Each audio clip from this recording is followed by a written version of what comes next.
രവീന്ദ്രനെ police സ്റ്റേഷനിലേക്ക് കൊണ്ടുപോകുന്നത് കാണിച്ചാണ് എപ്പിസോഡ് ആരംഭിക്കുന്നത്. ഇതേസമയം അവിടെ എത്തുന്ന രേവതി അച്ഛനെ പോലീസ് ജീപ്പിൽ കൊണ്ടുപോകുന്നതും സുധിയും ശ്രുതിയും ചന്ദ്രമതിയും പിന്നാലെ ഓട്ടോ പിടിച്ചു പോകുന്നതും കണ്ട് ഞെട്ടിപ്പോകുന്നു. തുടർന്ന് അവിടെ എത്തുന്ന പരിചയക്കാരൻ അദ്ദേഹത്തിന്റെ മകൻ ഒരു പെൺകുട്ടിയെ തട്ടിക്കൊണ്ടുപോയതിന് പോലീസുകാർ പിടിച്ചുകൊണ്ട് പോകുന്നതാണെന്ന് രേവതിയോട് പറയുന്നു.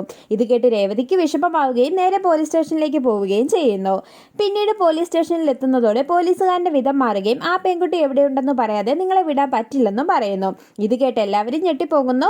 ഇതേസമയം അവിടെ എത്തുന്ന മധുസൂദനും ഭാര്യയും രവീന്ദ്രനും മകനും തന്നെയാണ് എൻ്റെ മകളെ തട്ടിക്കൊണ്ടുപോയതെന്നും ഇയാളുടെ മകനും എൻ്റെ മകളും തമ്മിലുള്ള റിലേഷനെ പറ്റി ഇയാൾക്ക് എല്ലാം അറിയാമെന്നും ഇയാൾ മനഃപൂർവ്വം പ്രതികാരം വീട്ടുന്നതാണെന്നും പറയുന്നു. ശേഷം ശ്രീകാന്തും വശയും എവിടെയാണെന്ന് പറഞ്ഞില്ലെങ്കിൽ നിങ്ങൾ ജയിലിൽ കിടക്കേണ്ടി വരുമെന്ന് പോലീസുകാരൻ രവീന്ദ്രനെ ഭീഷണിപ്പെടുത്തുന്നു. തുടർന്ന് രവീന്ദ്രൻ തന്റെ നിരപരാധിത്വം തെളിയിക്കാൻ ശ്രമിച്ചെങ്കിലും പോലീസുകാരൻ അതൊന്നും വിശ്വസിക്കാതെ വരികയും ശ്രീകാന്ത് വർഷേനെയും കൂട്ടി പോലീസ് സ്റ്റേഷനിൽ വരുന്നത് വരെ നിങ്ങൾ ഇവിടെ നിൽക്കണമെന്നും പറയുന്നു. ഇത് കേട്ട് ചന്ദ്രമതി പൊട്ടിക്കരയുന്നു. തുടർന്ന് രവീന്ദ്രനെ പോലീസുകാർ ഉപദ്രവിക്കുന്നത് കണ്ട് ചന്ദ്രമതിക്കും സുധിക്കും ശ്രുതിക്കും എല്ലാം വിഷമമാകുന്നു. തുടർന്ന് ചന്ദ്രമതി സച്ചിയുടെ വില തിരിച്ചറിയുകയും സച്ചി എവിടെ പോയതാകുമെന്നോർത്ത് വിഷമിക്കുകയും ചെയ്യുന്നു.